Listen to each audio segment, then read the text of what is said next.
kinachoweza kufanya na mwanadamu, sasa mfumo unaweza kufanya. Kwa hiyo kwa njia rahisi tunaweza tukaita akili mnemba ni aina ya teknolojia ya kipekee inayowezesha mashine mbalimbali au mifumo ya kompyuta katika nyanja za kufikiria, kujifunza na kufanya maamuzi fulani kama binadamu au kama mwanadamu, lakini pia hutumika kutabiri matokeo fulani, na mara zote hutumia takwimu ambazo zimehifadhiwa. Kwa hiyo hii ndo tafsiri fupi kwa upande mmoja ya akili mnemba, kwamba sasa tunachukua tuna copy vile ambavyo mwanadamu alikuwa anafanya, sasa tuna program system ili ziweze kufanya katika njia moja au nyingine ya kuturahisishia mambo. Sasa hebu tuangalie, kuna aina za akili mnemba ambazo kwa sasa naweza nikasema kwamba mara nyingi tunazizungumza sana, lakini kiuhalisia tutaenda kuitizama moja ambayo ndio tunafanyia kazi sana. Ya kwanza naweza kusema narrow artificial intelligence. Hii ina uwezo wa kutenda kazi maalum. Kwa mfano wale ambao wanatumia iPhone au iPad, kuna Siri unaweza ukazungumza nayo. Kwa nini? Kwa sababu imekuwa program. Unaambia tu Siri, play music from a Kurasini SDA Choir au Mbezi Juu SDA Choir. Katika ile database yake inaenda kutafuta kile husika ambacho unakitaka, alafu katika kukujibu ina play ule wimbo ambao wewe unauhitaji. Lakini wale ambao wanatumia Google, program za Google, pale ambapo unahitaji msaada, na hii sasa imeenda kwa makampuni mengi makubwa, kwamba unapohitaji msaada kwenye website, hatua ya kwanza una chat na system. Unaweza wakati mwingine kama sio mzoefu, unaweza ukahisi kuna mtu una chat naye, lakini ile system imekuwa programmed kwa njia ya kipekee sana kiasi kwamba unapouliza maswali inachakata lile swali lako, alafu inarudi kwenye mfumo wake katika milliseconds, alafu inakuletea jibu. Na wakati mwingine unaweza ukaona kwamba unaweza ukaandika kitu ambacho hakieleweki kwenye Google, inakwambia tu nimeshindwa kutambua ulichouliza. Lakini maswali yanapozidi kuongezeka, huu mfumo nao una limit yake. Inafika wakati inaona kwamba inakuuliza umeridhika. Kama hujaridhika, unabonyeza button fulani, unaenda kwenye kurasa mwingine ambao sasa ndio unaenda kupata yule anaitwa agent au mwanadamu ambaye atachat na wewe. Na mara nyingi unakuta maswali ya kawaida ambayo unaweza ukayauliza ambayo yako kwenye mfumo inaweza ikakujibu na ukaridhika. Na kwa hiyo ndio mara nyingi tunaitumia. Lakini kuna kitu cha chatbots. Kwa wale wateja wa NMB, miezi kadhaa iliyopita wamezindua hii. Ni mfumo maalum ambao utapatikana masaa 24. Wewe mteja una changamoto, unaweza ukaingia kwenye website na zaidi, unaweza ukauliza balance yako kwenye ile website yako kupitia chatbot, na ikakuuliza maswali ya siri. Ukiweza kuyajibu, inaangalia kwenye akaunti yako, inaangalia una balance kiasi gani na inakuletea. Kwa hii ndio ya kwanza ambayo wengi tunaitumia kwa sasa. Lakini ya pili ni general AI. Sasa hii bado ziko kwenye development na kuna matoleo kadhaa yameshaanza. Sasa huu umeboreshwa zaidi kuliko hii ya kwanza, ambapo ni mfumo ambao unaweza kufikiria kama mwanadamu wa kawaida katika hali zote. Sasa hii tuchukue tahadhari. Sisi tunamwamini Mungu. Inaweza ikafikiria kama mwanadamu, lakini haiwezi hali zote, na bado haijafanikiwa, imechukua mudai. Bado kuna nyingine pia ambao wanafikiria iwe zaidi ya general AI ambayo itakuwa ni super AI, ambao utakuwa ni mfumo ambao utasaidia kuweza uwezo, yani kuzidi uwezo wa akili ya mwanadamu katika kila nyanja. Kwa hiyo wanasayansi bado wanaendelea na ubunifu na uchakataji kuona kwamba ni jinsi gani ambavyo watazidi uwezo wa kufikiria wa mwanadamu katika kufanya mambo mengi. Na ukiangalia kwa kina hizi aina zote tatu, ni kwamba wanaweza wakati fulani kuchakata jambo kwa speed, yani kwa muda mfupi sana, kulikoni mwanadamu anaweza kuchakata. Lakini yote hii ni kwamba bado akili ya mwanadamu ina nguvu na ina uwezo zaidi kuliko hizi mashine. Kwa hiyo hii inatuonyesha nini? Inatuonyesha kwamba wanasayansi wanafanya vitu vingi sana katika kurahisisha kazi, na tumeshaziangalia hizo aina tatu. Sasa tuangalie jinsi ambavyo akili mnemba inafanya kazi. Kitu cha kwanza kinaitwa machine learning. Jamani, mnisamee, kuna maneno mengine ya kisayansi ukiyapeleka kwenye Kiswahili kidogo inaleta ukakasi na inaleta ugumu fulani. Kwa hiyo kuna mengine nitaenda nayo kwa Kiingereza, mengine nitaenda nayo kwa lugha ya Kiswahili. Machine learning, huu ni mfumo ambao akili mnemba inautumia kuweza kupata taarifa zilizohifadhiwa, alafu sasa zinakuwa programmed na zinachakatwa zile taarifa na zinaweza kutoa majibu. Kwa mfano kwenye machine learning, niwape mfano mmoja. Tuliletewa data set nyingi sana ambazo tulikuwa tuchakate, zilikuwa zinahusu watu ambao wanapata ugonjwa wa kansa.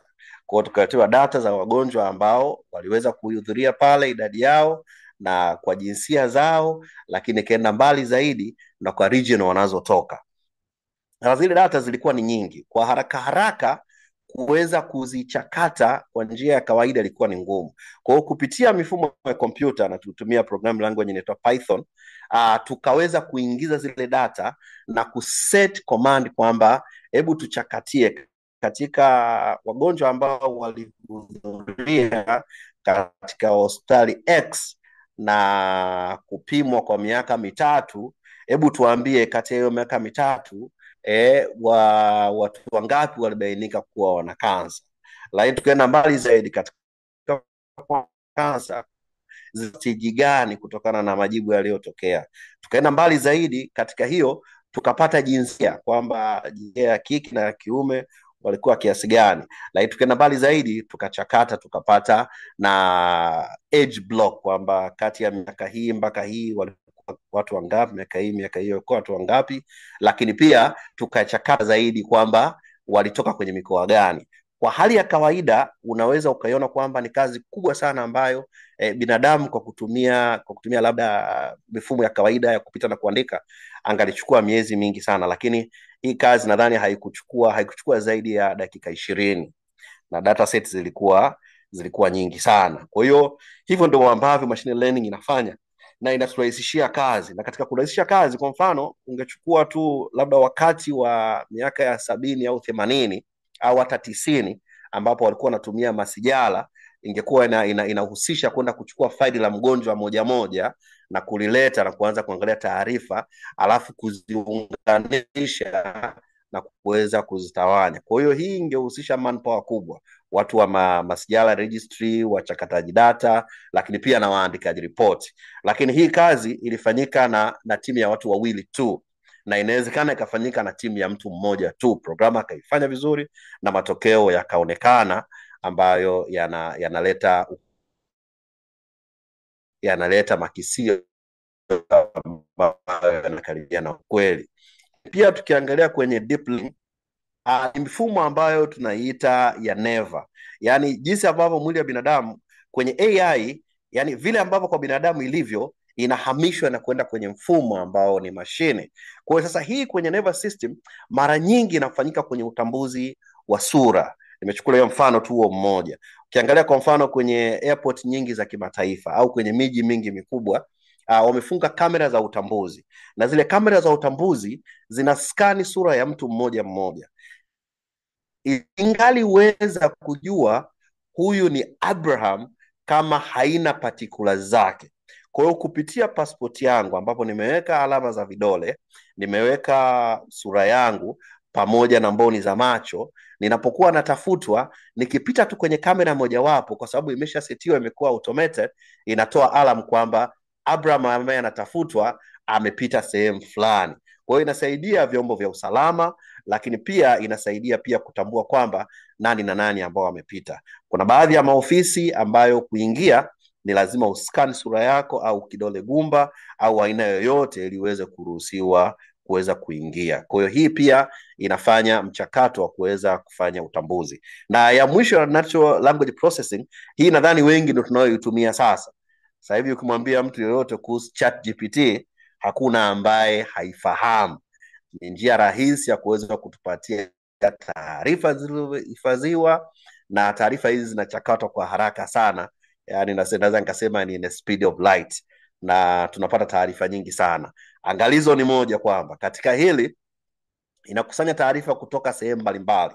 Kwa mfano ChatGPT, tutafanya zoezi hapa, tuta search tu ATAPE Tanzania na itatuletea, na itatuonyesha source ambayo imetoka ni kwenye website yetu ya ATAPE. Kwenye website yetu ya ATAPE inawezekana taarifa zikawa sahihi, lakini mtu X akiamua kumanipulate taarifa, anaweza akatengeneza website nyingine akaweka taarifa za ATAPE ambazo sio sahihi. Kwa hiyo hii ikaletea mkanganyiko wa taarifa.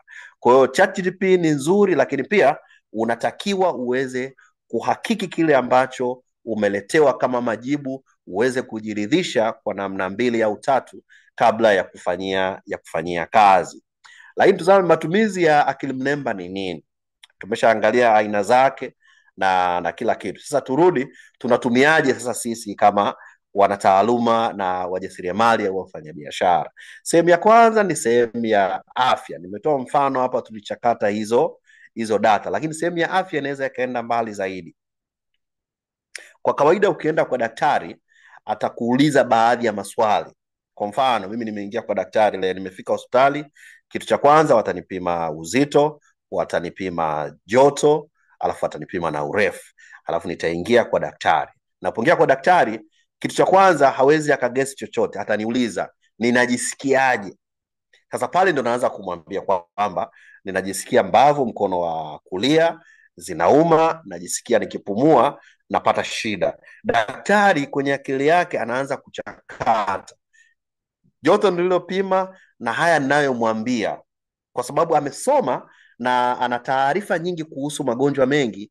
Anaanza sasa kufikiria kwamba inawezekana ikawa dalili za ugonjwa A, ugonjwa B au ugonjwa C. Kwa hiyo zile dalili ambazo tunamwambia tunazisikia zinamsaidia huyu daktari kuweza kubaini ugonjwa tulionayo.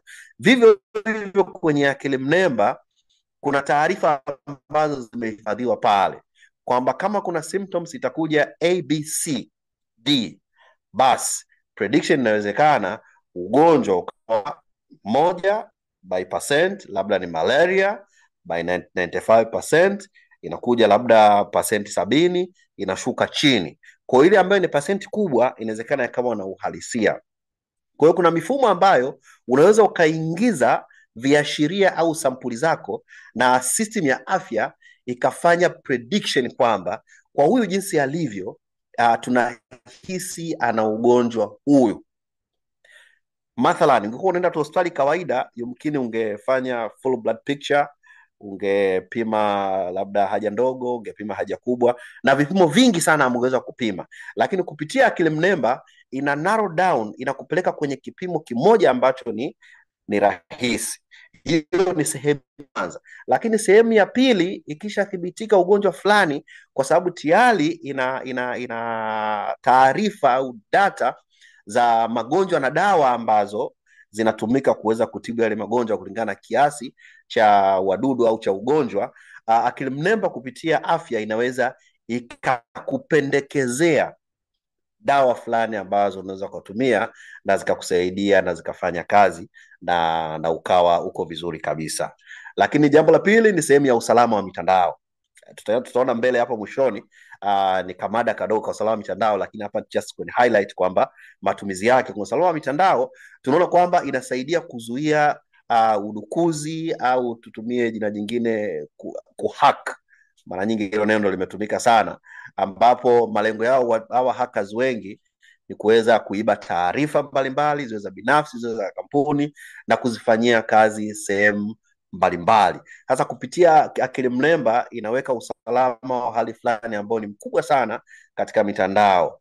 Wale ambao wametumia akaunti za Google, pale ambapo mtu ana login, ambao hata wewe mwenyewe ukiwa umezoea kulogin kwenye kompyuta A ukaenda kulogin kwenye kompyuta B, kuna notification itakuja kwenye email yako kwamba kuna login imefanyika sehemu fulani, na inakuuliza kama sio wewe, kuna sehemu uta click na itakupa procedure zingine za kubadilisha password au kuzuia yule mtu ambaye amelogin. Na siku hizi kwenye mabenki na wenyewe wamefanya hivyo hivyo. Unapoingia kwenye sim banking labda au mtandao wowote, inakupa notification kwamba umelogin. Hata kama mtu ana password yako na ana kila kitu, akilogin ile namba ya simu uliyoweka au email, unapata notification. Kwa hiyo ni njia mojawapo ya usalama ambayo itakupa notification unapohamisha hela. Unahamisha hela, inapotoka tu kwenye akaunti yako, SMS inakuja kwenye simu yako. Hata kama ni makato yale ya kila mwezi ambayo yamesetiwa na benki, unapata taarifa kwamba kiasi fulani kimetoka, na kama haukitambui, namba ya kupiga ni hii hapa, unapiga kuweza kupata msaada. Turudi kwenye usafiri. Sasa usafiri hapa kuna sehemu nyingi ambazo akili mnemba inatumika. Sehemu ya kwanza tuzungumzie kuhusu ndege zinapokuwa angani. Mara nyingi tunaona kwamba kuna kitu kinaitwa autopilot. Ni kwamba inasetiwa na inajiendesha yenyewe kutoka uelekeo mmoja mpaka uelekeo fulani, alafu baada ya muda fulani pilot anaweza akaendelea na operation zake kama kawaida. Na unaweza ukajiuliza wakati mwingine, kuna sehemu ambapo ndege inapita kwenye dhoruba kali sana, lakini autopilot ile haifail, inaendelea kufanya kazi vile vile kama kawaida, na inakidhi yale malengo ambayo yametarajiwa. Tuzungumze kuhusu drone. Tumezoea mara nyingi tunaona hizi drone ndogo ambazo tunatumia kwenye kurekodi picha au video, lakini tukienda kwenye sekta ya agriculture, kuna drone ambazo zimesetiwa maalum ambazo zinapuliza dawa na zina sensors maalum kiasi kwamba inapita eneo fulani, ikiona kiwango cha madhara kwenye mazao pale ni kikubwa, kinaongeza idadi ya dawa au kinapunguza idadi ya dawa. Lakini pia katika kupuliza dawa kwake, kuna taarifa ambazo inazikusanya na inamletea mhusika kwa ajili ya kuzichakata na kuona kwamba ni nini anatakiwa kufanya, maamuzi gani anatakiwa kufanya. Kwa hiyo hii hatua ya kwamba inapita shambani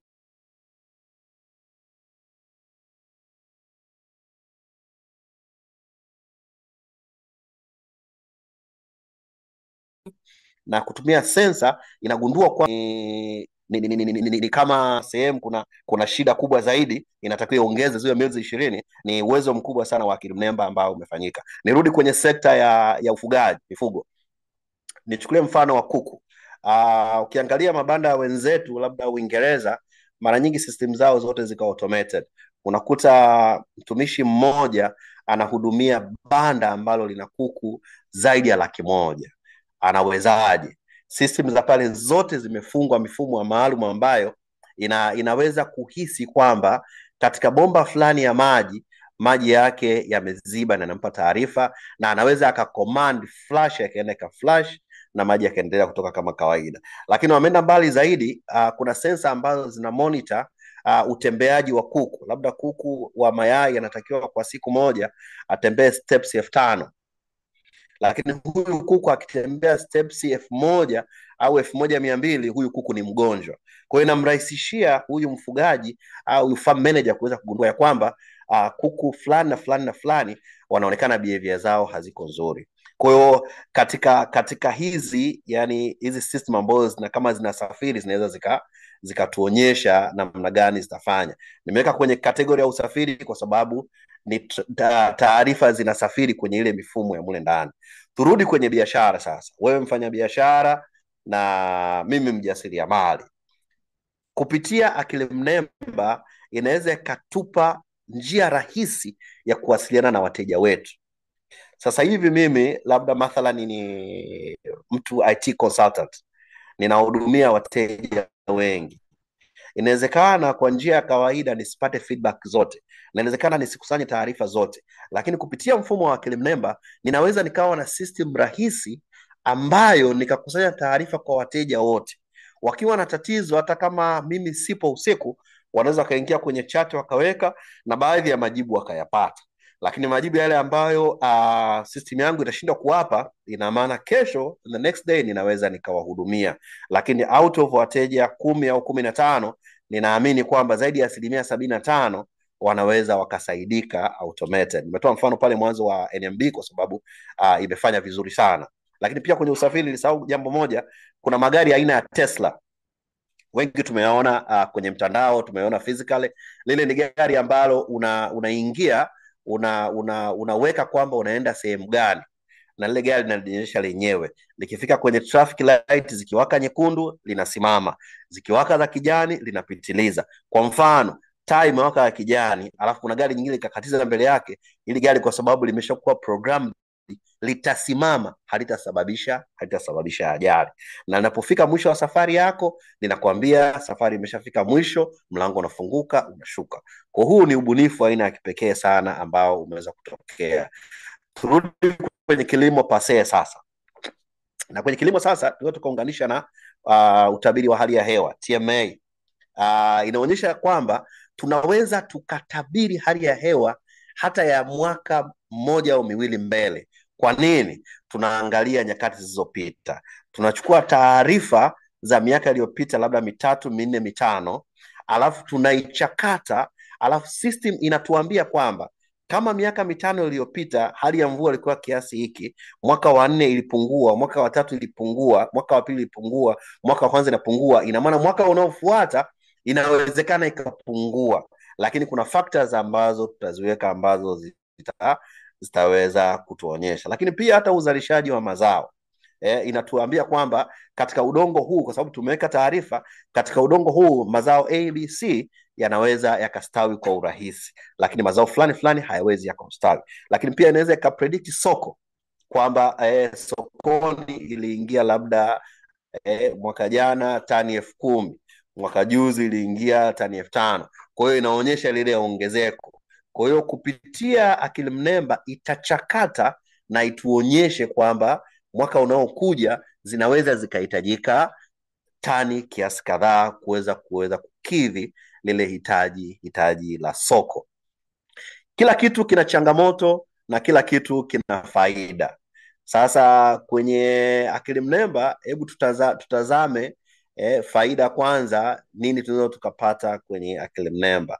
Kitu cha kwanza ni kwamba kuongeza ufanisi na kupunguza gharama. Biashara zetu au kazi zetu mara nyingi zinazohusisha watu, unaweza ukakuta kazi 2 zinafanywa na watu 3 au 4, lakini kupitia hii mifumo ambayo tunaitengeneza, unaweza kukuta mfumo unapunguza idadi ya watu, lakini huu mfumo unafanya kwa ufanisi, kwa sababu umeambiwa kwamba huu mfumo unachakata data labda milioni 2 ndani ya sekunde 2, lakini binadamu anaweza akachakata leo data milioni 2 kwa nusu saa, lakini kesho anaweza akachakata data milioni 2 kwa masaa 2 au 3, inategemea na hali aliyonayo. Inawezekana akawa ni mgonjwa, inawezekana akawa na uvivu wa aina fulani, au inawezekana tu ufanisi wake ukapungua kutokana na changamoto zingine, lakini mifumo daima inafanya kazi vile ambavyo imekuwa programmed. Changamoto zinaweza kutokea wakati fulani, mfumo ukapata shida labda ya umeme ya nini, lakini mara nyingi kwa zaidi ya 90% unafanya kazi kwa ubora ambao ni zaidi ya sana.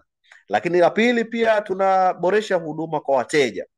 Tumezungumza jinsi ambavyo tumeweka hizi chatbots ambazo zinaweza zikatoa huduma kwa haraka na hazilali. Mfumo haulali.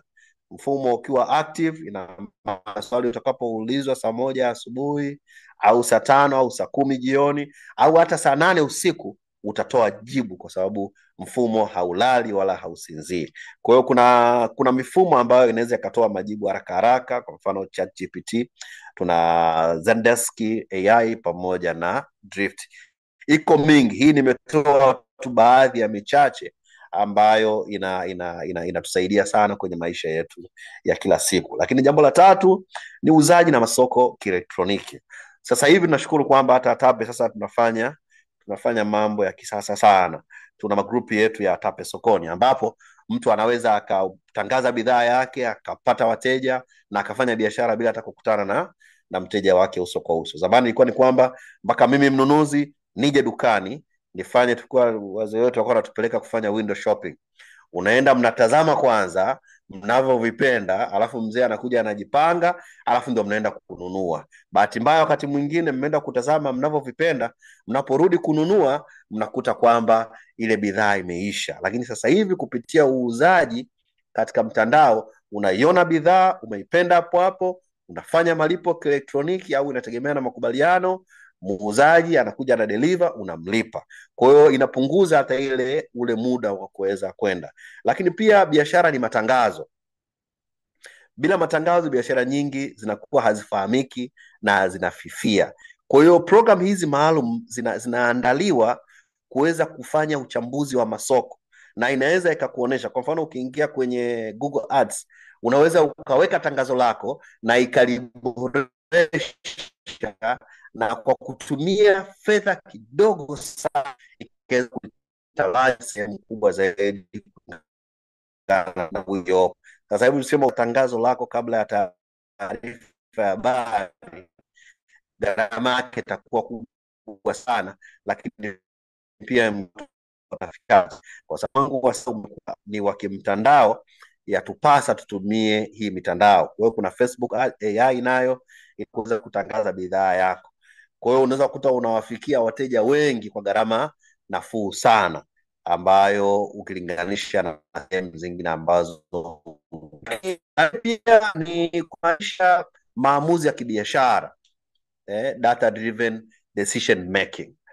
Mara nyingi wafanyabiashara tunafeli taarifa sahihi au kuto kufanya maamuzi sahihi kwa wakati sahihi, lakini kupitia akili mnemba tunaona kwamba tunaweza tukafanya maamuzi ya haraka. Kwa nini? Kwa mfano mimi nataka kutengeneza labda beji kwa ajili zenye nembo ya TAP, lakini sijajua ubora gani ni utumie na nifanye biashara kwa eneo gani. Kwa hiyo kupitia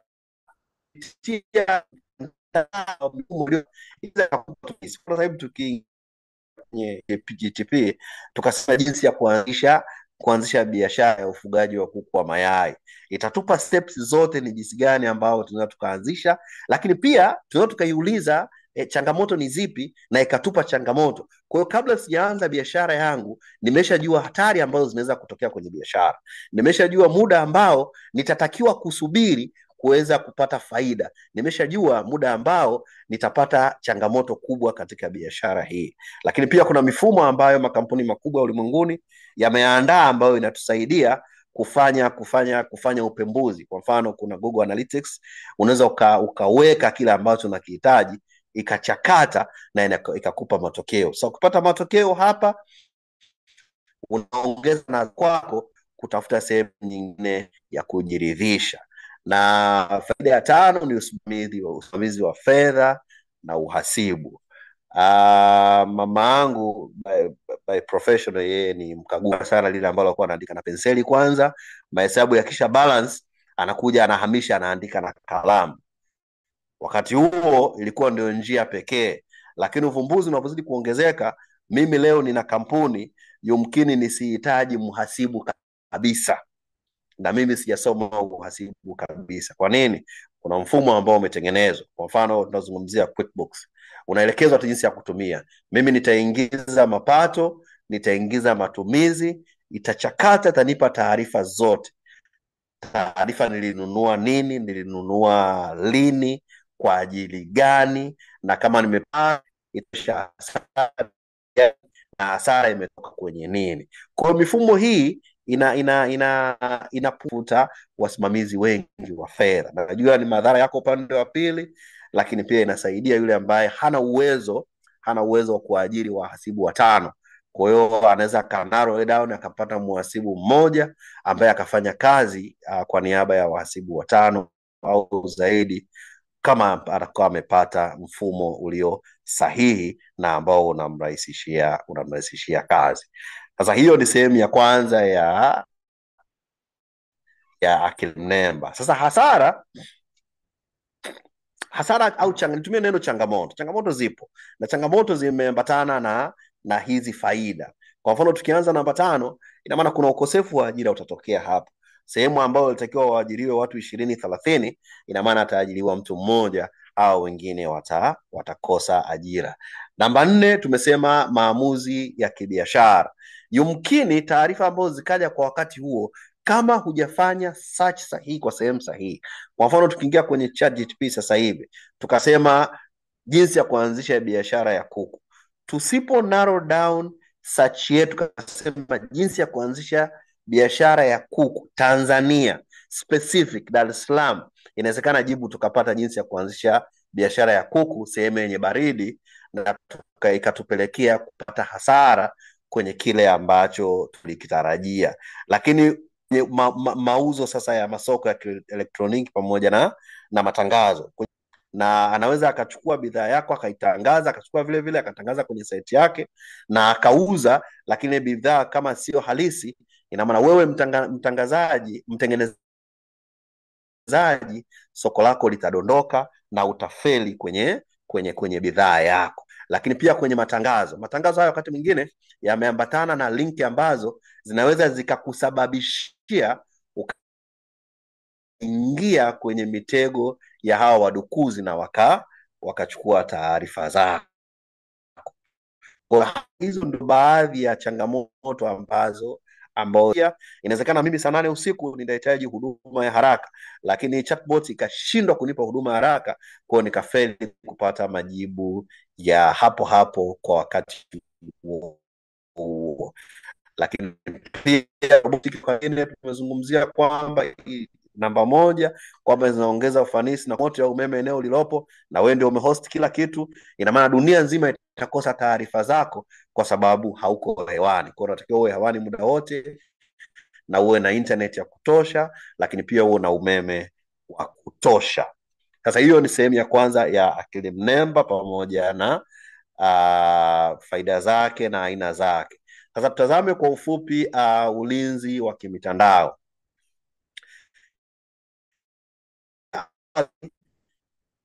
Asilimia 100 kwenye mtandao.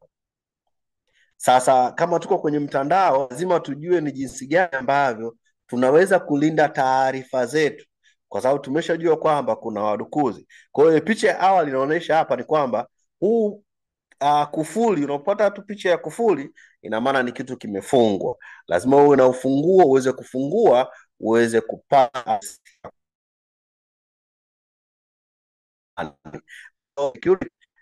kwa haraka. Ni mbinu ambazo za kulinda mifumo ya kompyuta, mitandao, program dhidi ya mashambulizi ya mtandaoni.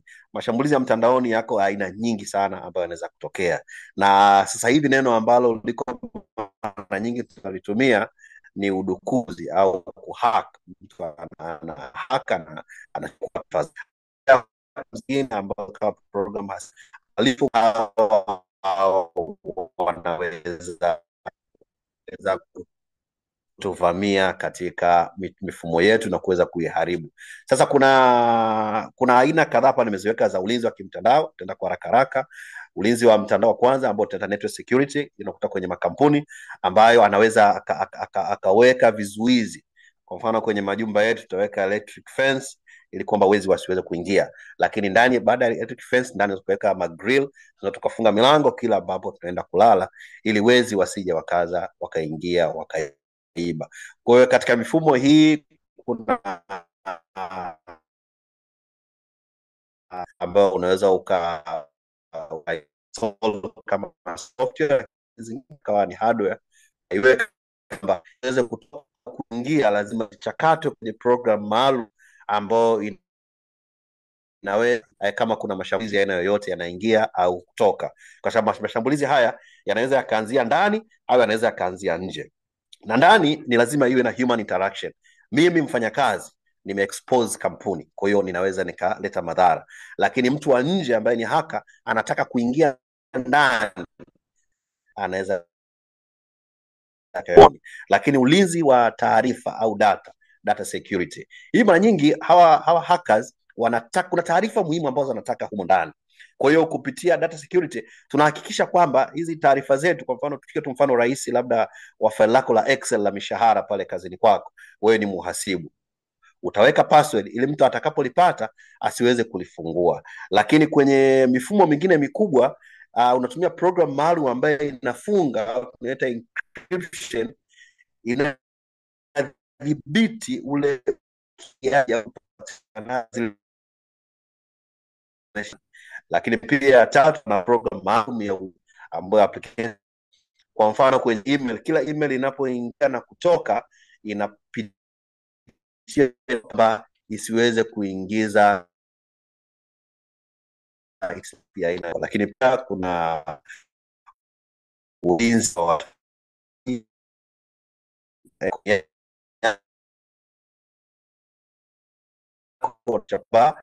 virus. Ni jambo moja ifanye kazi kila mara, lakini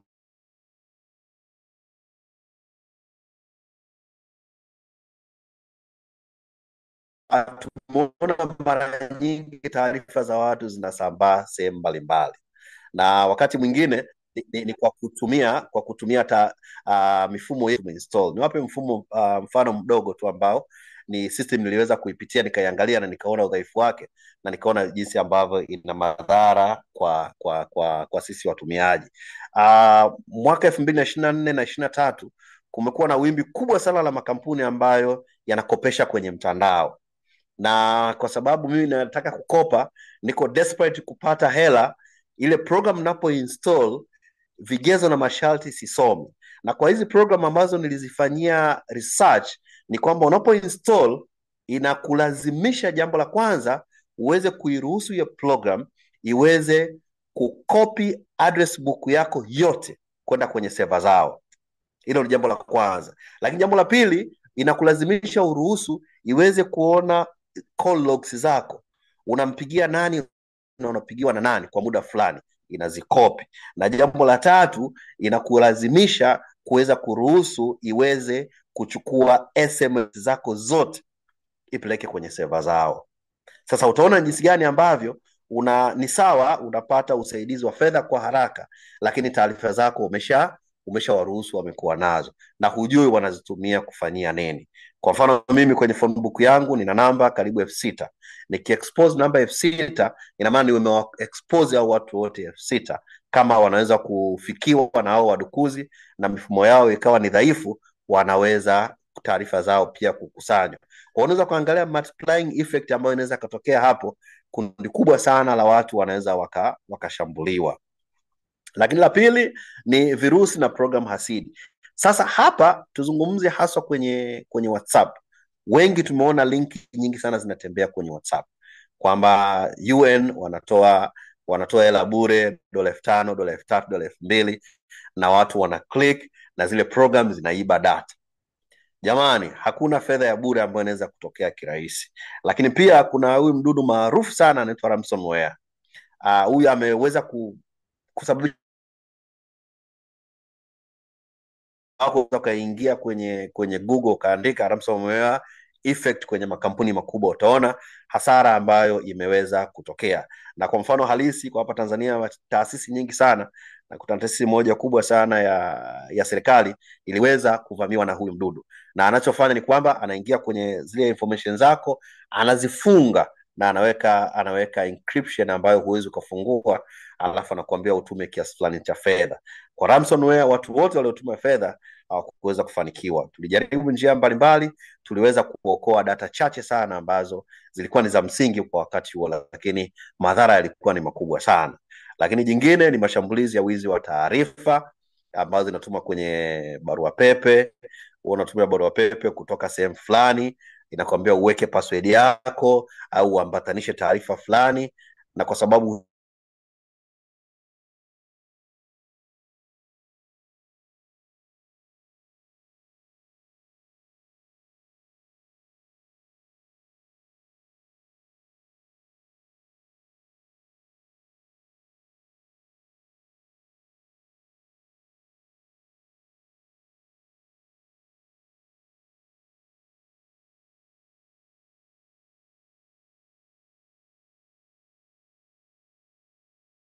kama ametuma ni halisi, utamwambia mbona kuna link ambayo sio sahihi. Lakini pia kuna mashambulizi ya denial of service.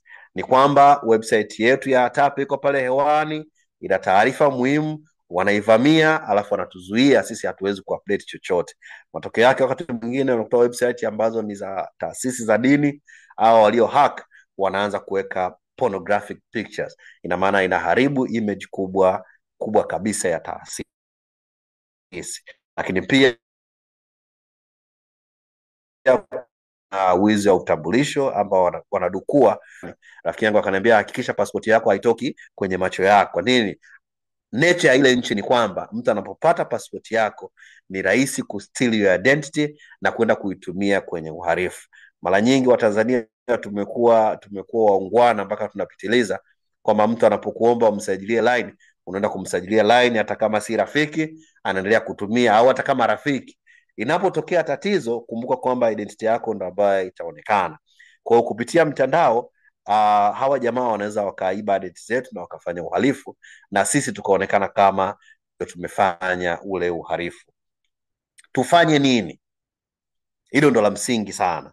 Jambo la kwanza, system karibia zote za mtandao zinalazimishwa kutumia password. Kwa password zetu hakikisha iwe password ambayo ni imara. Nimetoa mfano hapo, unaweza kutumia @usalama_kwanza.01. Ni vigumu sana mtu kufikiria kwamba password ya Abraham inaweza ikawa hivyo. Mara nyingi atajaribu majina yangu, atashindwa, atajaribu majina ya watoto wangu, atashindwa, atajaribu majina ya watu wangu wa karibu au vitu ninavyovipenda. Kwa hiyo tengeneza password ambayo itakuwa ni rahisi kwako kuikumbuka, lakini ni vigumu kwa mtu mwingine kuweza kuifahamu. Lakini jambo la pili ni tumezungumza kuhusu two factor authentication. Sasa nitoe rai kwa watu wote ambao tuko kwenye hii session ya leo. Hakikisha kwenye email zako zote nenda kaweke two factor authentication. Weka njia mbili, tume kodi kwenye email, tume kodi kwenye SMS ya kawaida. Hii itakufanya uwe salama zaidi. Kwa mfano wa benki ya CRDB nadhani benki nyingi zimeshaweka mfumo huu katika kuweza kulinda taarifa zako. Lakini jambo la tatu ni kwamba usifungue link ambayo haiaminiki, hauifahamu, na yenye maneno ya kufurahisha. Na kwenye magrupu yetu ya TAP wengi wamedukuliwa kwa namna hii. Nakumbuka hata mwenyekiti wetu alipata hiyo changamoto, tukamsaidia na akaweza kufanikiwa. Lakini hata wachungaji wetu wameingia kwenye mtego huo, kwamba linki ikija, na wakati mwingine inaweza kaja ukiwa haraka tu ukaifungua bila kuangalia. Sasa hivi magroup mengi, mtu akishadukuliwa inatuma ile linki kwenye magroup yote ya kwenye simu yake. Unakuta wale ambao watafungua wataweza kuathirika, kwa sababu na wao pia ikisha kusanya taarifa kwenye simu zao inaingia kwenye phone book, inatuma kwa watu wote ambao kwenye phone book yao. Kwa madhara yanaendelea kuongezeka zaidi na zaidi. Lakini pia hakikisha vifaa vyako vina program maalum za usalama. Nazungumzia antivirus. Hata kwenye simu siku hizi kuna antivirus. Una download antivirus,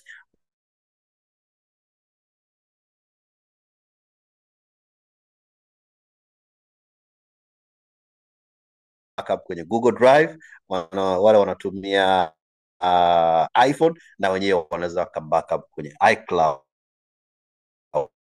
ili kwamba hata linapotokea janga lolote la namna yoyote unakuwa na usalama wa namna fulani. Lakini pia la pili, la mwisho, tujifunze kuhusu usalama wa mitandao. Na hii sasa hivi imekuwa rahisi. Ukiingia kwenye YouTube mara kwa mara, andika tu usalama mtandao. Nitajilinda vipi? Nifanye nini? Je, kuna taarifa gani kuhusu usalama wa mtandao? Nini ambacho kina athiri sana mtandao kwa sasa? Na utapata usaidizi zaidi. Kwa hiyo kuna uhusiano gani kati ya akili mnemba na ulinzi wa kimtandao? Hivi vinategemeana. Yaani ulinzi wa mtandao unaweza ukaseti system ya akili mnemba ikawa inafanya detection. Kwa mfano inaangalia, na nitumie mfano rahisi. Kwa mfano mimi nina system ya email. Haka anapotaka kuingia, wanasema ana knock, anajaribu. Kwa hiyo kupitia system ambayo nimeiseti, ikiona knock mara 30 nimeiseti, initumie notification. Kwa sababu anaweza knock mara 200, system ikawa wiki akapata njia ya kuingia, kwa hiyo akapenetrate kirahisi.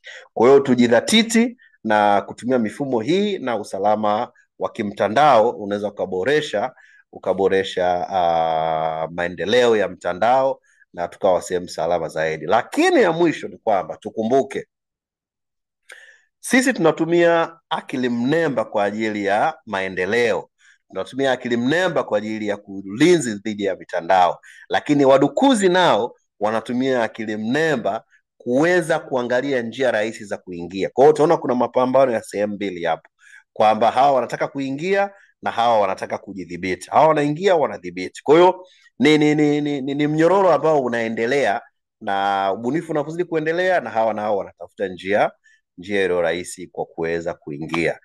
Mani, nimefikia mwisho wa presentation yangu. Labda nikaribishe mwenyekiti wa leo kama kuna maswali ya aina yoyote ili tuweze kuyapokea. Karibu mwenyekiti. Asante sana Eda Nyaucho.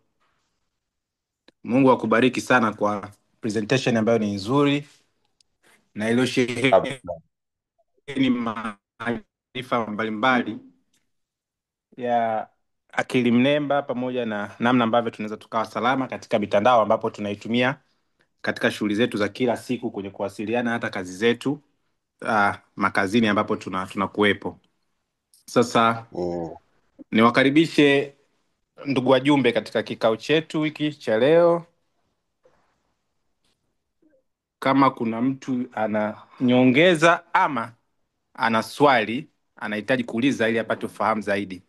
Nimeona mkono wa kwanza. Tufahamu mikono yote, tunaweza tukanyosha mikono ili tufahamu tunapotoa nafasi basi tunaenda kwa haraka. Mkono wa kwanza nimeona wa mwenyekiti Ntahondi. Basi tuanze na mwenyekiti Ntahondi, alafu tukiangalia wengine kama watajitokeza. Mwenyekiti, karibu. Okay, asante Enoch. Kwanza nashukuru kwa mada nzuri sana kwa mwenyekiti Nyaucho. Nipende kuuliza, kuna kitu kilinishtua katika taarifa za awali. Alisema kwenye huo mfumo kuna ambao unatoa taarifa kwamba yule jamaa amepita hapo, yule jamaa amepita sehemu fulani.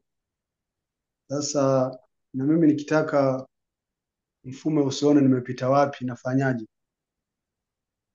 Na jambo la pili, naona kuna sehemu nilizungumzia kwamba system inaweza ikatoa majibu hata kama wewe haupo, umesha set hiyo ni kwa wateja wako. Sasa kama system ikitoa majibu yote na baadhi ya watu ajira zao ni kulipwa baada ya kutoa hayo majibu, namna ya kubalance hilo tunafanyaje? Asante sana. Asante. Basi ngoja nijibu hayo mawili kwanza. Jambo la kwanza, ili wewe kuweza kuonekana, ina maana tayari mfumo na taarifa zako. Kwa mfano, chukua tu njia rahisi. Mwenyekiti una passport, na katika mchakato wa passport kumbuka kwamba uliweka alama za vidole na wakakupiga na picha. Hilo peke yake, wakipata hizo taarifa, ina maana wanaweza wakagundua kila sehemu, wanaweza wakaset zile parameters kwamba labda huyu mwenyekiti Ntahondi labda anataka kusafiri, hebu tu monitor anasafiri mara ngapi bila kuangalia pasipoti yake. Ina maana wakiset kamera pale airport inafanya facial recognition.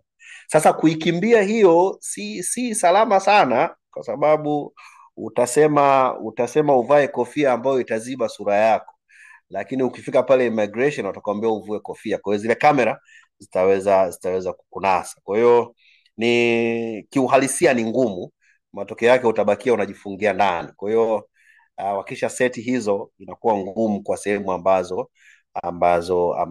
unapita. Kwa mfano sasa hivi hata ukiingia kwa mfano Mlimani City pale, architecture ni kama ile ile. Ukishalipia kule ndani hautaki uje kuscan tena ile kadi, kwa sababu itakuwa imescan tayari plate number ya gari yako, na kama umelipia itakuruhusu upite, kama hujalipia itakuzuia usipite.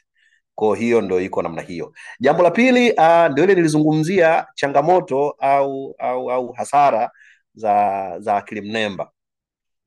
Ajira lazima zitapungua, lakini katika kupungua kwa ajira tukumbuke kuna ambao wanatengeneza hii mifumo wataendelea kufanya hiyo kazi, na hii mifumo itataka service na maintenance, kwa hiyo wapo ambao watafanya, lakini kiuhalisia ni kwamba wote tumeona duniani ajira inapungua baada ya teknoloji kuendelea kusogea mbele. Kwa hiyo hilo halipingiki. Tunatakiwa tufanye nini? Hakuna sehemu ambapo umuhimu wa binadamu utakosekana. Lazima kuna njia moja au nyingine huyu mwanadamu atahitajika kufanya kitu fulani ambacho kitampatia riziki, lakini changamoto ya ajira lazima itakuwepo kwa namna moja au nyingine.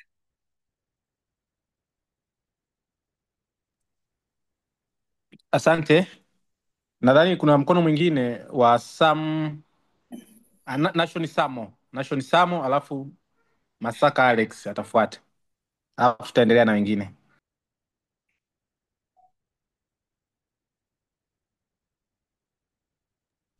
Nation, karibu.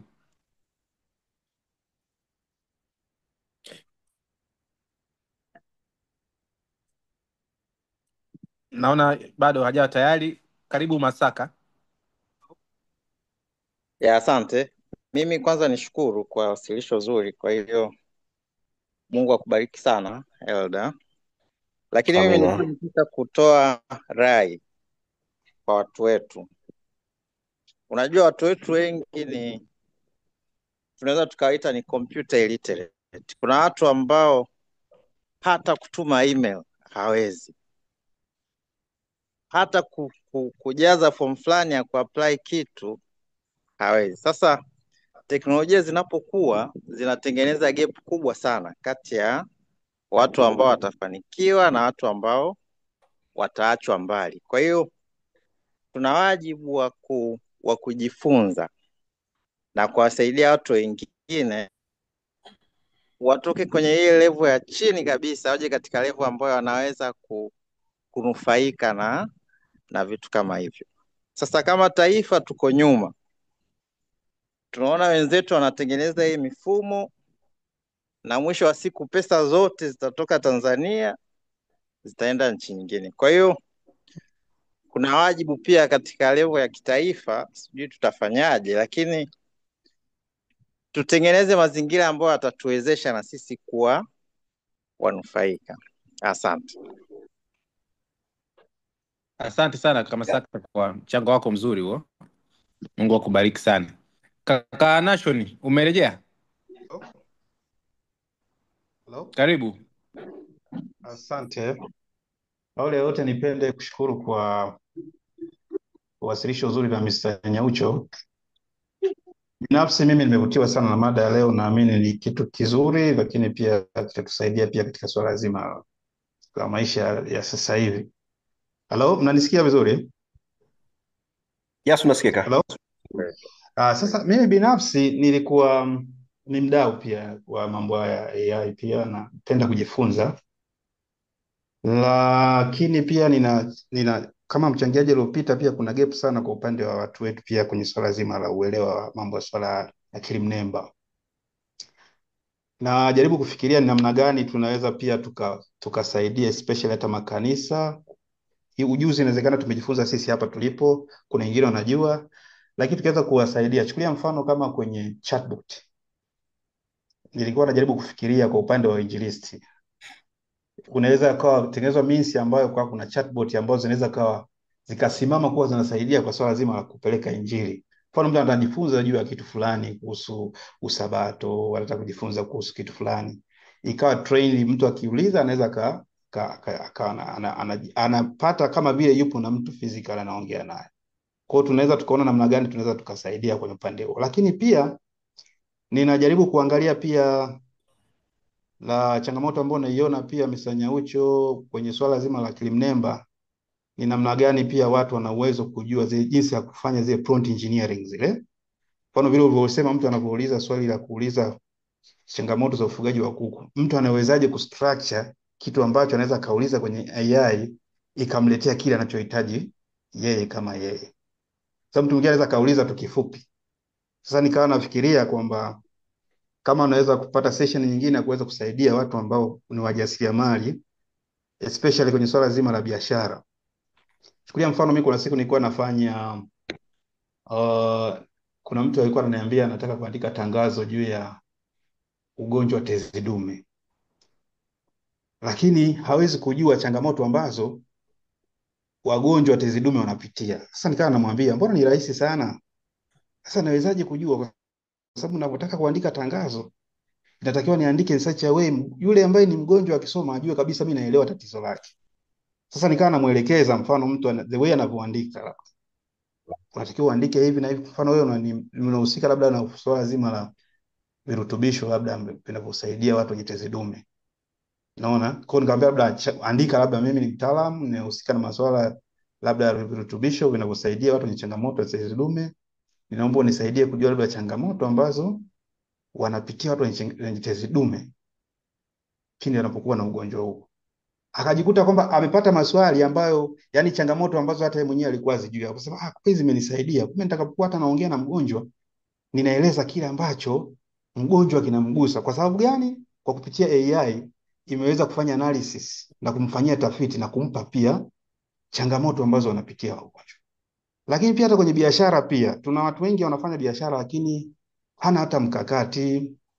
Of which angeweza kutumia hiyo ChatGPT vizuri kujifunza jinsi ya kuandika mkakati wa biashara, na inakuonyesha kabisa unatakiwa ufanye nini, ufuate hiki ufanye ili. Kwa hiyo inakuwa kama ni roadmap ambayo inaweza kumsaidia pia kwenye swala zima la biashara yake.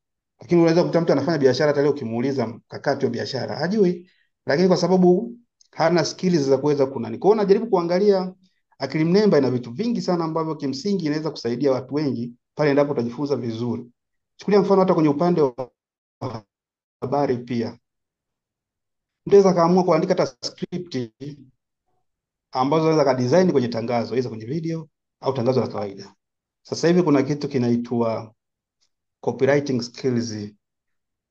Yaani ni ujuzi ambao unatumika kwa ajili ya uandishi wa maudhui yenye ushawishi. Kwa hiyo unaweza kujikuta mtu anaingia pale anatumia AI kuweza kuandika tangazo ambalo mteja akilisoma kwa biashara anayoifanya anajua kabisa huyu ananielewa changamoto yangu, anaelewa hitaji langu. Kwa hiyo wito wangu mimi nikajaribu kufikiria kwamba hii forum tuangalie namna gani tunaweza tukasaidia pia watu wengine. Kwa makanisa tuna watu wengi ambao ni wajasiriamali lakini bado unajikuta wako nyuma kwenye swala zima namna gani unaweza kutumia teknolojia swala zima la kuweza kuongezea kipato katika swala zima la biashara. Asante. Asante sana. Asante sana, Mungu akubariki. Mchango umekuwa mzuri na unajenga pia. Sasa nimkaribishe kaka Charles Kebohi, alafu nimeona mkono wa Semeni Eliakim. Hao watakuwa wa mwisho, na mzee Lupili mkono wake umerudi tena. Sasa tutaanza na Charles, alafu Semeni, mzee Lupili atamalizia. Tutumie muda ambao si mwingi kwenye kutoa hoja zetu ama kuuliza swali. Karibuni. Asante sana Ida Nyaucho kwa semina nzuri. Nilikuwa napenda kuuliza na maswali mawili. Swali la kwanza ni antivirus gani ambayo ni salama especially kwa sisi ambao tunatumia mobile phones zenye mfumo wa Android na iOS. Lakini swali la pili, hivi karibuni kumekuwa na wimbi la hacking especially kwenye hizi media ambazo kwenye social media ambazo za kidini zenye maudhui ya kidini, na especially kwa sisi kwenye hizo YouTube za makanisa na hata za conference pia. Kumekuwa na hili wimbi la hackers na wamefanya mambo kuwa magumu, kwa sababu unakuta wana haki lakini wanakupa option mbili tu za kuweza kuingia, ambao mara nyingi wanakuwa wanatumia ile USB passkey au email, ambapo sasa email unakuta amesha hack tayari, kiasi kwamba kama notifications zinaenda moja kwa hackers. Lakini nyingine inakuwa option hiyo kwamba mpaka uchomeke flash, then hiyo flash ndio uweze ku access hiyo email yako ambayo amesha hack. Kwa hiyo inakuwa katika mazingira magumu. lakini kukawa na watu wakazungumza kwamba pengine hizi electronics na niseme hizi kompyuta ambazo zinatumia mfumo wa Android unavyokuwa na sign in especially kupitia Chrome, inasemekana kwamba usalama wake ni mdogo ukilinganisha na hizi ambazo zinatumia mfumo wa iOS. Nilitaka kujua kidogo kuhusu hii mfumo wa Android kwenye hizi electronic devices ambazo tunatumia. Je, inaweza ikawa pia ni chanzo cha kuwapa hao hackers fursa yaani usalama wake ukoje? Maana naona kama watu wengi wamekuwa wakisema kwamba Android imekuwa ni sehemu ambao hackers wengi wanapitia especially kwenye Chrome kuweza kuaccess kwenye hizo mitandao yetu ya kijamii especially YouTube. Asante sana. Asante. La kwanza la kwanza ni tricky. Makampuni yapo mazuri mengi ya antivirus, lakini wanapishana popularity. Mwingine anaweza kuambia Kaspersky ni nzuri, mwingine akakwambia Norton, lakini kuna makampuni yenye majina makubwa ambayo yanafanya vizuri sana. Hii ni advantage ya kwanza, lakini disadvantage ya makampuni makubwa nayo yana maadui wengi ambao wanatafuta kuyadondosha chini. Kwa jambo la kwanza, ukiweza, hebu weka antivirus ambayo ni ya kulipia, sio ya bure, kwa sababu kuna hackers wengine wanatengeneza antivirus za bure ili waweze kupata njia ya kukufikia. Kwa hiyo la kwanza na kushauri hilo, lakini la pili ulilosema kwamba social media nyingi za kidini zinakuwa hacked, sio za kidini, ni za watu wote. Kwa nini zinakuwa hacked? Jambo la kwanza, wakati unafungua hizi account, hebu pata ushauri wa mtaalamu ni nini ufanye.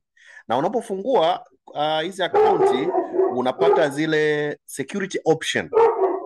Je, unataka kuenable hii? Sasa kama hauna utaalamu, unaweza ukaziskip zote. Unapo skip, unaacha loophole ya hackers kuja kupita hapo. Kwa hilo ni la muhimu sana. Hakikisha kwamba kwa mfano kwenye YouTube account yako ya Gmail iko secured na umeweka two factor authentication, itakuja SMS kwenye simu yako. Sawa kwa hiyo inaweza ikasaidia. Mathalan, niwape mfano mmoja. Kuna mtu ambaye yeye alikuwa hacked kwenye account yake, na hiyo simu anayoitumia na ndio alikuwa anapokelea SMS. Kwa hiyo wale hackers wakaroute zile SMS, zikija haziingii kwake, zinaenda moja kwa moja kwao. Kwa hiyo unapopata mtaalamu wa security, ilikuwa njia rahisi. Nikamwambia toa sim card, weka kwenye kitochi, request code ikaja kwenye kitochi, tukaweka kwenye simu nyingine. Kwa hiyo ukipata ushauri wa kitaalamu unaweza ukasaidia zaidi. La tatu, umezungumzia kuhusu Android na Chrome. Sasa hapa mimi nikupe ushuhuda. Mimi nimetumia iOS mwaka mmoja na nikaiacha. Miaka yangu yote natumia Android. Kwa nini? Ninajua do's and don'ts. Simu yangu ninaiupdate kila wakati. Chrome unaweza ukasema kwamba ni penetration loophole, lakini hapana. Chrome ikiwa updated, na aliyetengeneza Chrome ni kwamba kila wakati anaiupdate. Kwa hiyo ukiruhusu zile updates ziweze kufanyika, inakuwa salama zaidi. Zile updates zina kazi gani? Zile update, mtengenezaji wa software husika ana detect, inawezekana kuna sehemu fulani inaweza kawa kuna changamoto, anatengeneza fixing application ya kuweza kuziba ule mwanya. Unapokuwa hauupdate, ina maana tayari ni uchochoro wa hackers kuweza kuingia na kuweza kutoa vile vitu wanavyovitaka wakavichukua vyote. Kwa cha msingi ni kuzingatia tu ushauri wa kitaalamu kwamba unatakiwa kuupdate kompyuta yako, unatumika kwenye internet, una update software zote, sio Chrome peke yake. Software zote zikiwa outdated ni threat kwenye system yako. Asante. Asante sana.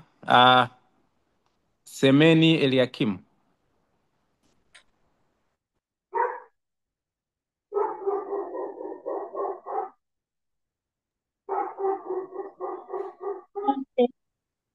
Kwanza natoa pongezi kwa mwasilishaji Lakini pia ningependa kuuliza tu, uliongelea kuhusu two code authentication, namna gani tunaweza access? Okay, asante Semeni. Sasa hii inategemea unafanya nini. Kwa mfano kwenye akaunti yako ya Gmail kuna jinsi ambavyo una set two factors authentication, kwamba unapo login ilazimishe unapo login ikutumie ile code kwenye simu yako. Kwa hiyo kwenye kila application kuna jinsi ambavyo unaweza ukaset. Njia rahisi sana, wala uhitaji kulipia fedha. Ingia kwenye YouTube, andika tu how to set two factor authentication on Gmail accounts. Inakuelekeza, unaenda step by step, unaiset. Kumbuka, namba ya simu ambayo una set two factor authentication, ile SMS ije, unatakiwa uwe nayo. Ukipoteza ile SIM card, hauwezi kupata access kwenye email yako au kwenye system yoyote ambayo umeset two factor authentication. Kwa sababu unaweza ukaset hata kwenye mitandao ya kijamii, kwenye social media zote unaweza ukaset, na ndio imeonekana ni njia ambayo ni salama zaidi. Asante sana. Edalpili. Yeah, niwashukuruni sana kwa ajili ya wasilisho la leo. Tumekwenda kitaalamu zaidi. Kwa kama ambavyo tumesema, yani kuna gap kubwa ya uelewa. Ningelipenda kushukuru kwamba najaribu kuliziba hilo kupitia vipindi hivi. Labda kwa wakati mwingine nimombe tu Abraham kufikiria kwenda mbele zaidi katika ethical questions nyingine kwa upande wa AI. Kumbuka wengine ambao tulisoma zamani huko, sijui kama mnakumbuka kitabu cha 1984 na Big Brother is watching you. Potential misuse ya AI kwa ajili ya masuala mengine, hata kama ni ya kiroho. Ile mfano unataka sasa hivi naweza kuzungumzia mambo mawili. Kusema inaweza ikamtoa mtu katika kule kufanya usomaji sei wa Biblia moja kwa moja, halafu mtu unakuwa kama ni mvivu, you go straight kwenye chatbot, unauliza swali, kuandaa sermon na nini, inakupatia hapo, halafu unasimama mimbarani pale, unaanza kutiririka. Sasa wakati mwingine inaweza kuwa kuna dangers kama hizo. Pili, kwa upande wa vijana wetu hawa up and coming, wako tech savvy na nini, inaweza kuleta uvivu wa kujifunza mambo. Yuko ni shuleni huko na nini, atakwenda kwenye chatbot, anatafuta tu swali moja kwa moja impatie. Sasa yeye ana copy moja kwa moja hilo bila kufanya vetting au kwenda kwenye source kama ambavyo tulivyosema. Nadhani kuwe na tuende katika ethical questions nyingine, pia kuwe na kipindi kingine. Edalpili, asante sana, tumelipokea hilo na tutaona namna ya kufanya katika siku zijazo kuendeleza kipindi hiki ambacho tumekianza na dada Nyaucho. Nimkaribishe mtu wa mwisho kabisa ambaye ni John Mwakalonge. Karibu.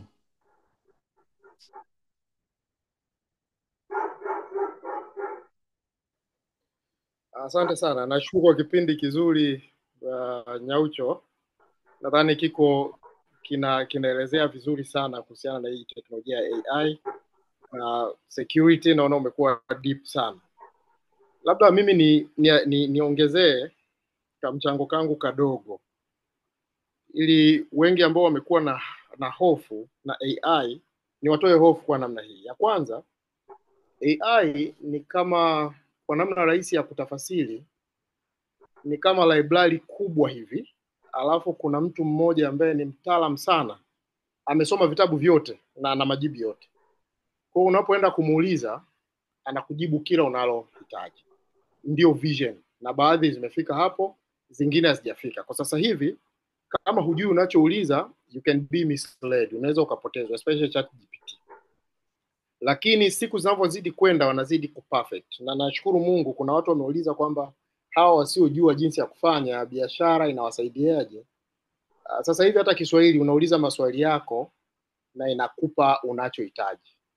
Lakini mzee Rupili ameeleza kitu mwishoni hapa very important. Unaweza ukaandaa ubili kwa AI ikakupoteza kabisa, ikawa inakupa vitu vingine. Kuna haja ya kuwa na knowledge fulani ya kujua unachohitaji. Hilo la kwanza.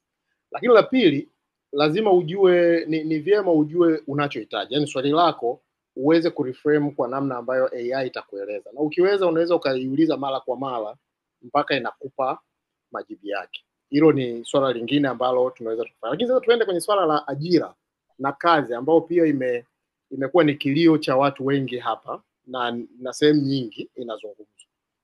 Swala la ajira, karne zote teknolojia mpya inavyokuja inaondoa ajira fulani inaleta zingine. Kwa hiyo nadhani cha muhimu sana ni kujua sasa hivi AI imekuja na kitu gani kizuri na kipi cha imekiondoa. Kwa mfano, sasa narudi kwa upande wa biashara, watu wa masoko kwenye digital marketing. Tulikuwa na watu kama watatu. Mmoja anatengeneza zile caption, anaitwa copywriter. Mwingine anatengeneza picha, creative, wale watu wa creative. Mwingine anakuwa kama wanaitwa SMM, social media manager. Sasa hivi hizo kazi zote anazifanya mtu mmoja ndani ya dakika chache. Hiyo ni disadvantage, imeondoa kazi. Lakini ikija kwetu entrepreneurs, hiyo ni advantage, imetupunguzia gharama ya kuajiri. Kwa hiyo ina pande zote, kwamba mimi nikaa kwenye kompyuta yangu naandika caption, naiambia AI ninauza simu, nataka unitengenezee copy za simu za Kiswahili, nataka unipe picha ambayo itavutia ya hizo simu. AI inafanya kila kitu. Na AI unaiuliza muda gani ni mzuri ni post kwenye Facebook, kwenye LinkedIn na kwenye Instagram na WhatsApp. Muda gani ni mzuri, nakwambia WhatsApp post saa hizi, hiki post saa hizi, hiki post saa hizi.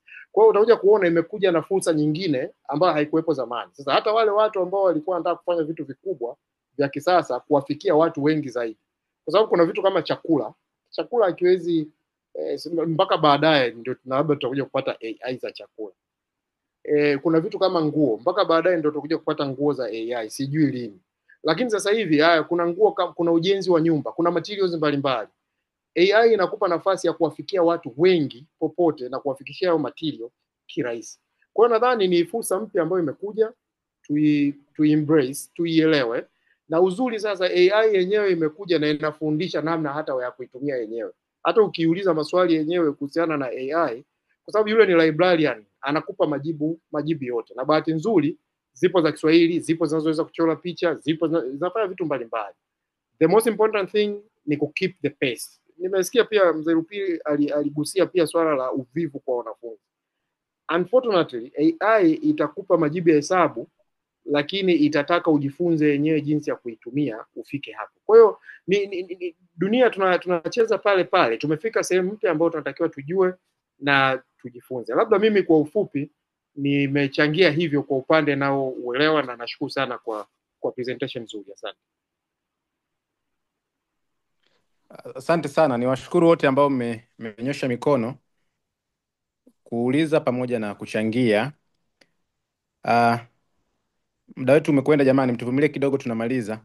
Labda dada Nyaucho niwasilishe swali ambalo limeulizwa hapa kwa njia ya message na mwenzetu anaitwa Samkas Kabengwe, na kama tutalielewa kwa pamoja kutokana na hii sentensi basi tutasaidiana kulielewa. Anasema naomba kuuliza usalama wa Telegram katika matumizi mbali ya linki kadhaa za kazi na upakiaji wa data za fedha na screenshot mbalimbali. Hilo swali limeeleweka? Limeeleweka. Kuna vipande hapo nadhani viwili au vitatu. Jambo la kwanza anasema usalama wa Telegram ni application inayotumika kama it's a collaboration message ya mawasiliano. Sasa usalama huu tunamkabidhi yule mtengenezaji ambaye ameuhost. Nikupe mfano.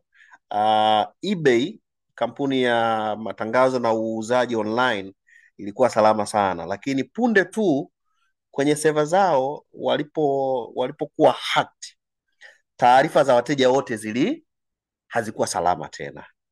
Kwa usalama wa Telegram anao yule ambaye anaimiliki na anaiendesha. Tunaamini ni salama kama tunavyoamini WhatsApp, lakini changamoto ikitokea kwenye back end, ina maana sisi wateja wake wote tunakuwa si salama. Jambo la pili, ameuzungumzia taarifa za kifedha na akaunti na nini. Haishauriwi, yaani kwenye usalama wa mtandaoni haishauriwi kupeana taarifa za benki au za kadi kwenye mtandao. Chukulia mathalan kadi yako ile ya Visa ina card number pale mbele, ina zile expiration date pale mbele, na kunyuma kule kuna security code.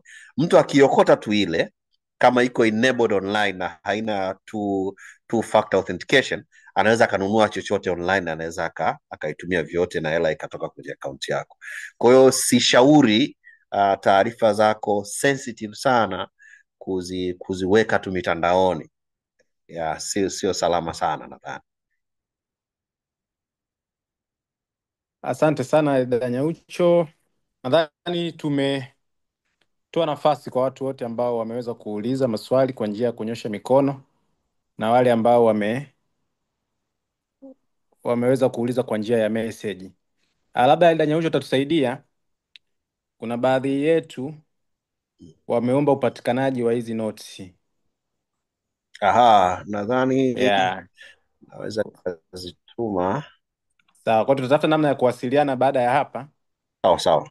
Alafu kuweza kuwafikishia. Okay. Asante.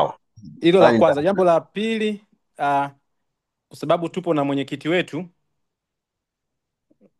Advocate Anglos Ntahondi, basi tunamkaribisha kwa salamu za shukrani kwa dada Nyaucho, alafu tutaendelea na zoezi la kufunga. Mwenyekiti Ntahondi, karibu.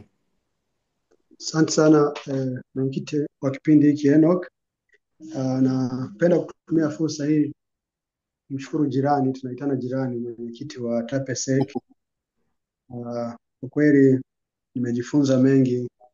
Mara nyingi sisi makanisani tunafahamiana kwa kuchangia lesoni, lakini upande wa pili wa ujuzi wa watu huwa hatupati fursa ya kujua. Unaweza ukaona jinsi mambo yalivyo mazuri kiasi hiki. Naweza kubariki sana ndugu Nyahucho. Nadhani haya mambo yanaendana na kile ambacho kimeandikwa kwenye Danieli 12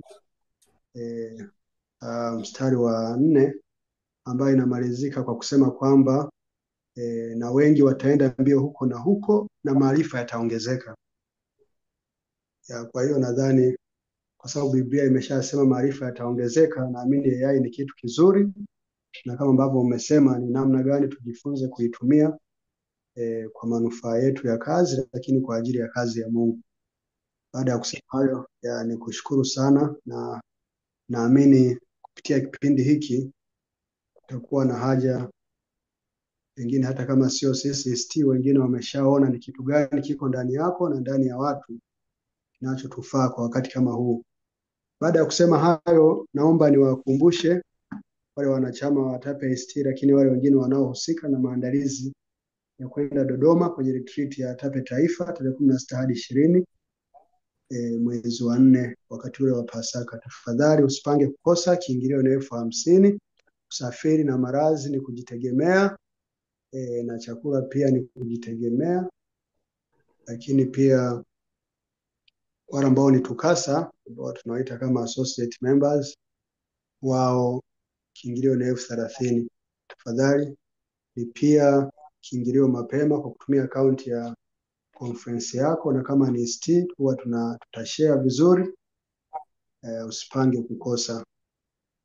Baada ya kusema hayo, niwakumbushe pia kwamba hiyo retreat tutaanguliwa siku 2 kabla na maonesho ya wafanyabiashara ambayo yataendelea mpaka wakati wote wa retreat. Kwa hiyo kama ni mfanyabiashara ungependa kuwa na meza, ni mkutano mkubwa unaochukua watu wengi, usikae nyuma sana, fuatilia wazo. Natoa taarifa pia kwamba baada ya kukabidhiwa vijiji kule milima ya Uruguru, kijiji cha Msongozi na Maharaka, tayari wainjilisti jana wamefika site na kazi imeanza. Tuombee kazi ya Mungu, lakini tujitoe kwa ajili ya sadaka zetu kama ambavyo tumekuwa tukitangaziwa. Hayo ni baadhi tu ya mambo ya kutangaza. Baada ya kusema hayo, nashukuru sana kwa wote ambao wamehudhuria. Tuzidi kuombeana na kushikana mikono kama wanataaluma na wajasiriamali wa jimbo hili la EACT, lakini na majimbo mengine. Mungu atuwezeshe kuwa na manufaa kwa ajili ya kazi yake wakati bado tuna nguvu. Narudisha kwako mwenyekiti. Asante. Kukazia tu katika ambao amezungumza mwenyekiti, tunaendelea na zoezi la kusajili pamoja na kuhuisha wanachama wa ATAP kwa mwaka huu wa 2025. Hivyo tunawakumbusha tuliopo humu ndani, kama bado hatujajisajili ama kuhuisha wanachama wetu, basi tuendelee kushirikiana kwa matangazo mbalimbali ambayo tayari tumekuwa tukiyatuma katika makundi yetu ya mtandaoni.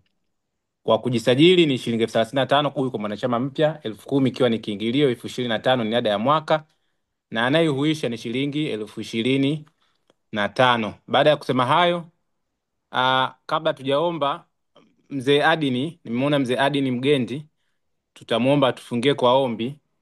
Lakini kabla hajafunga kwa ombi, Elda Nyaucho, labda kama una lolote sasa la kusema ama kuhitimisha, karibu. Asante Enoch. Kwa wale ambao wameomba PowerPoint nimeituma kwenye chat hapo, lakini pia nitakutumia wewe au Mwambapa kwa ajili ya kushare widely. Lakini niwapongeze haya maarifa tu, ECT mwenyekiti na timu yote na wanachama mmetengeneza platform nzuri. Wakati mwingine mtu anashindwa kujua kitu fulani kwa sababu tu hakuna platform ya kukijua, lakini kipo wazi. Kwa hiyo niwapongeze sana, muendelee, na nyanja ziko nyingi kwenye AI. Amezongea mzee Lupile, tukisema tuende sasa AI na uinjilisti, na yenyewe ina package ndefu sana. Kwa hiyo sisi wenyewe, mimi, wewe ambao tumeanza leo, hebu tuwe na ile hamu ndani yetu kwamba weza kujisomea na kujifundisha. Hautakuwa na fedha ya kwenda chuoni kila wakati kujifunza, na hivi vitu viko bure, na unaweza kuna site zingine ukasoma na ukapata certificate kabisa, itakusaidia kama ajira yako, lakini pia inaweza ikakujengea uwezo wa kuweza kukabiliana na changamoto ambazo zinakuja za kimtandao. Swali moja ni kwamba teknolojia inaenda mbele inakuja kwa kasi sana, na hatuwezi kuizuia. Sawa wanataka kuzuia maji ya kwenye maporomoko. Kwa hiyo katika njia moja au nyingine lazima utajikuta umo ndani. Kwa hiyo ukiachwa, ndio hivyo, unapata changamoto za kuwa haki au vitu vingine. Kwa hiyo keep update kila wakati kwa kupitia kwenye YouTube. YouTube ina vitu vingi. Angalizo ni moja tu, kwamba unachokisoma usifanye haraka kukifanya. Fikiria ili yako kwa wakati huo na watu wengine wanasemaje kwa hiyo. Kwa hiyo niwapongeze na niwatakie amani ya Bwana katika usiku huo. Asante sana. Elda Mgendi, karibu kwa ombi. Asante sana katibu kwa ukaribisho huu, lakini pia namshukuru, kabla ya kuomba, namshukuru sana Bwana Nyaucho kwa wasilisho lake zuri, na pia niseme tu kwamba tuendelee kufanya bidii ya kutafuta maarifa, lakini pia kuendelea kufanya bidii ya kuchuja, kwa sababu maarifa pia yanapokuja yana faida na hasara zake, na Bwana atatuongoza kufanya kilicho chema zaidi ili tuweze kupata nuru katika maisha yetu ya kazi na ya kiroho pia. Tuombe. Mfalme wa amani, Mungu wa mbinguni, tunakushukuru sana. Tunakushukuru kwa sababu umetukusanya pamoja jioni ya leo kuweza kujifunza. lakini pia tumepata muda wa kutafakari juu ya maarifa ambayo umeweka kwa binadamu na namna ambavyo tutaweza kuyatumia kwa faida na utukufu wa jina lako. Tusaidie Mungu wetu, kwa sababu katika maarifa haya pia Ibilisi amejiinua ili kuweza kupotosha na kutuondoa katika ukweli. Tusaidie kila mmoja aliyesikiliza wasilisho la leo, ili kwamba Mfalme, kwa wakati unaofaa elimu hii iweze kutumika vizuri kwa utukufu wa jina lako. Bariki kila mmoja kwa kazi zake anazozifanya. Tunapopata maarifa haya Mungu wetu, tukumbuke pia namna nzuri ya kuyatumia kwa ajili ya kutumikia wewe. Ongozana na kuandamana na kila mmoja tunapopumzika sasa. Tubariki katika kazi za mikono yetu, katika jina la Yesu tumeomba, amen.